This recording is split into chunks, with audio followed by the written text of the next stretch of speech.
Hey everyone, Matt here from Docs Running, and today we're going to do a comparison review or should I upgrade episode of the Mizuno Wave Rider 28 versus the brand new Mizuno Wave Rider 29.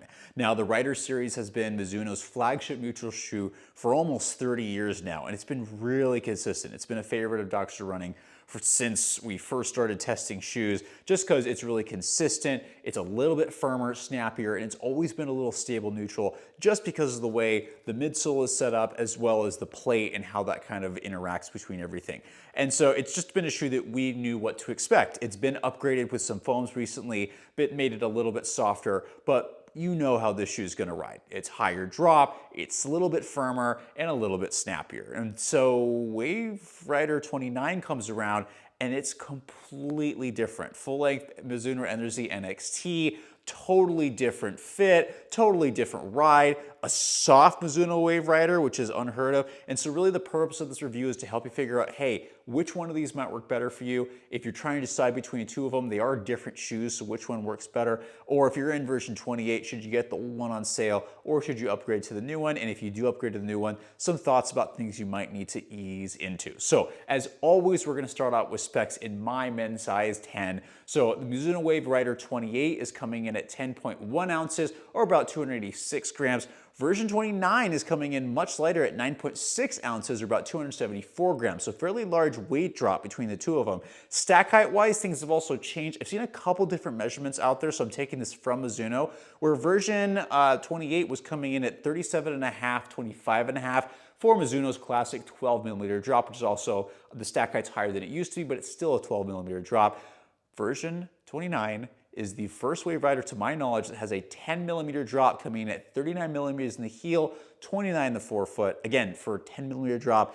And that's where things really start to shift. So Mizuno Rider 28 is really classic shoe. Midsole, 12 millimeter drop, little snappier, little bit firmer than a lot of shoes out there, and that wave plate just adds some of that snappiness to what we gotten and used to, right? Big gap in the midsole just because they didn't need as much cushioning supposedly, with the plate providing more of that shock absorption, whereas version 29 is full-length midsole foam. And that's the first Wave Rider that we've seen like that. Normally you got this large, bigger gap in the outsole, and now we've got full-length Mizuno Energy NXT. And what that means is the old versions are going to be a little bit firmer.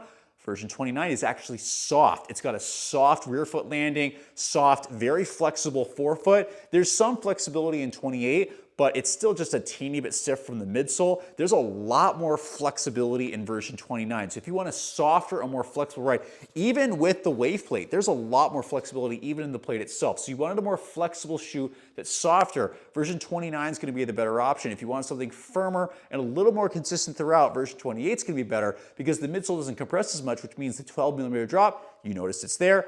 Version 29, the midsole compression that happens when you land with the rear foot actually makes it feel even lower than that. So people that don't like higher drops, version 29 is actually going to do a little bit better. But if you're used to a higher drop shoe, a little less range of motion your ankle has to go through, be very careful transitioning to version 29 because you're going to go through a lot more motion. Even with the fact there's less of a bevel in version 29, the midsole compresses so much that there's still a fairly smooth heel transition. And again, once you move up to the front, a lot more flexibility, a little more snappiness. Now, that said, these both actually work really, really well for up-tempo runs. I've done a few workouts in version 29, and this midsole does have more bounce to it, which offsets not having the same kind of firm snappiness here, and how well the forefoot transition actually does really well for a variety of paces. Plus, with the weight drop, the Rider is getting back to where it was as being one of the lighter neutral training shoes. Version 28 and a couple ones were getting a little bit heavier. Version 29 drops out, so it's got a little bit more versatility. So if you want to be able to pick up the pace a little bit more, it's not a racing shoe for a lot of people, but for some that just want a daily trainer for even marathon racing, that don't want a super shoe, version 29 is actually going to be the better option. Whereas if you want a consistent 12 millimeter drop trainer that's a little bit firmer and a little bit more stable neutral for sure, version 28 is going to be the better option. And that's also where, with the softer ride and what feels to me like a little bit more narrow midfoot, version 29 isn't quite as soft. It's not unstable, but it's certainly not stable either, especially with the plate being a little bit flatter. I'm really hoping that the new Inspire kind of takes over that, and it's kind of, there's more differentiation and it's still lighter and, you know, got some responsiveness, but we'll have to see because we haven't tried it yet. But there's just more of a true neutral shoe, so the Rider 29 loses that stable neutral neutral rating and becomes more the classic neutral shoe. If you wanted something a little more stable neutral, again, version 28 is going to be a little bit better. So really some solid changes there in terms of the ride. Outsole, midsole. Outsole, though, is still doing really, really well. I have 40 miles on my pair. It's holding up extremely well. Grip is really, really good. Outsole durability has always been really good in the Rider series, so if you want that, if that's going to be somewhat similar between the two of them, and it's holding up really well. The upper fit is also really different, though. Version 28 and prior versions has a little bit thinner upper. Wider forefoot has been a classic thing for the Mizuno series, except version 29 gets a little thicker upper, which has been really nice on my irritated Achilles because there's a lot of padding back here for those who want it. Stiff counter, but I didn't notice it that much compared to I noticed the counter here because there's just a little bit less material. But more padding up in the forefoot and midfoot means this shoe fits more of a, has a normal width, and the toe box tapers a little bit more. So if you have more narrow foot, version 29 is actually going to be a little bit better. If you want a little bit more forefoot width, version 28 is going to be better. So these shoes are really different, right? More normal width, a little bit wider forefoot, way softer, a little bit firmer, more moderate drop, like 8 to 10 millimeters, how it feels.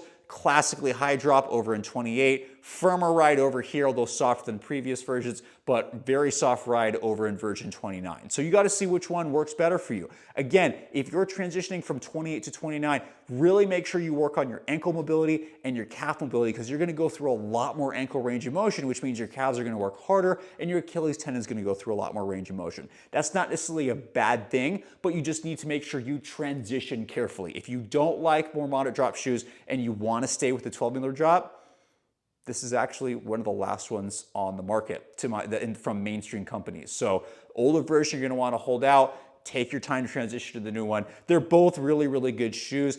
I do prefer the 28 because I just like the 12mm drop because it's more unique, but I do appreciate the more responsive ride and kind of the crazy stuff that Mizuno is doing because they used to be the really consistent company in terms of doing the same thing over and over with only small changes, and now we're seeing some wild stuff from them. So I really appreciate what they're doing. Just know who this shoe might work for is probably going to change with 29. If you want to adapt into it, just make sure you take your time. As always, please let us know in the comments below, do you agree or disagree? I think these shoes are really, really different and really was surprised when I put this on my foot, and it's worked a lot differently than the previous versions. Let me know if you have a similar or different experience as always, because we want to know, hey, for all people out there, I am one person, I'm trying to provide information, but I really want people to share so those coming and seeing this review have a lot of different takes to find someone that maybe I'm not the most similar person to them. If somebody else is, please share that below so we can help people not only understand what fits best for them and helps them understand what works best for their feet, but so they can get a running shoe that they can just go enjoy running, not have to overthink, and stay healthy.